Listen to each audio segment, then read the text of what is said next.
Bonjour à tous. Dans cette troisième partie, nous nous intéressons à une chaîne d'automatisation incluant la préparation du nouveau système jusqu'à son intégration et sa normalisation dans un cycle de vie piloté par SUSE-Manager.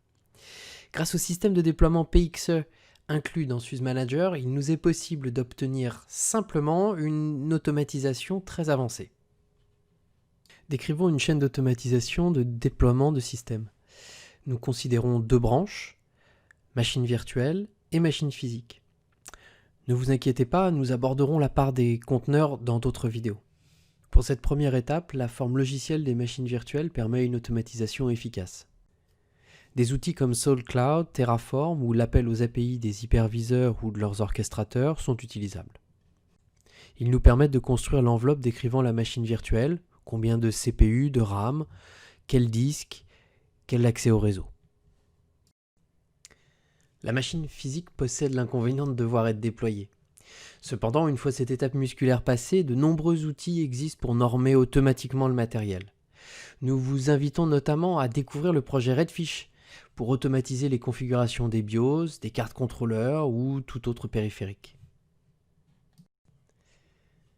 Nous avons donc à notre disposition un système composé de processeurs, mémoire, disques et réseau. Son démarrage est automatique. Il accroche un réseau de déploiement en bout de PXE offert par le serveur SUSE-Manager. Le système est installé avec le profil choisi et s'enregistre. À leur tour, la clé d'activation et les états SALT finissent les configurations. Le système est prêt et inscrit dans un cycle de vie. Mettons en pratique un exemple de chaîne d'automatisation. Nous piloterons avec SoulCloud un orchestrateur d'hyperviseur de type VMware. Nous pourrions bien sûr réaliser cette activité avec un hyperviseur de type KVM ou chez un cloud provider tel Azure, AWS ou GCP. La première étape consistera à remplir le fichier décrivant notre déploiement. Nous sommes en plein dans l'infrastructure as code. L'automatisation est alors totale. L'enregistrement DNS pour le nouveau système sera créé. En option, nous vérifions les paramètres DHCP. Ce dernier peut être configuré pour ne servir que des clients connus qu'il faut déclarer au préalable. L'affectation automatique du profil en fonction de l'adresse MAC se présentant lors du boot PXE est pris en charge. Dès que la machine sera amorcée, elle commencera son installation sans intervention. La création de la machine grâce au pilotage VMware par SoulCloud. L'enregistrement dans SUSE-Manager grâce à un script standard dans le profil. Enfin, les configurations liées à la clé d'activation et aux états SALT finissent le travail. La seule étape manuelle est la définition de la machine dans un fichier. Notre chaîne de déploiement est simple. Nous avons juste mis bout à bout les différentes étapes dans un script shell. Les variables à renseigner sont classiques. Quelle infrastructure cible, les paramètres des serveurs DNS et DHCP, les différents paramètres de la future machine, processeur, mémoire, disque et réseau, ces paramètres réseau. Maintenant renseignés, exécutons ce script.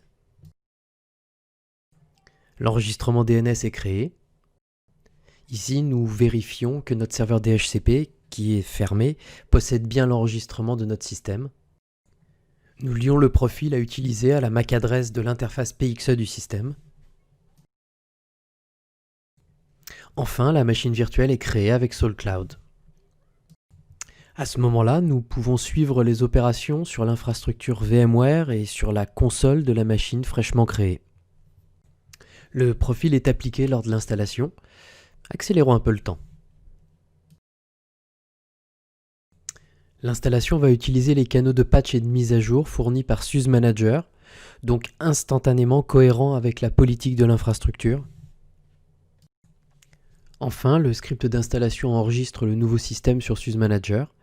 La clé d'activation et les états SALT finissent les configurations et autres mises en place des normes.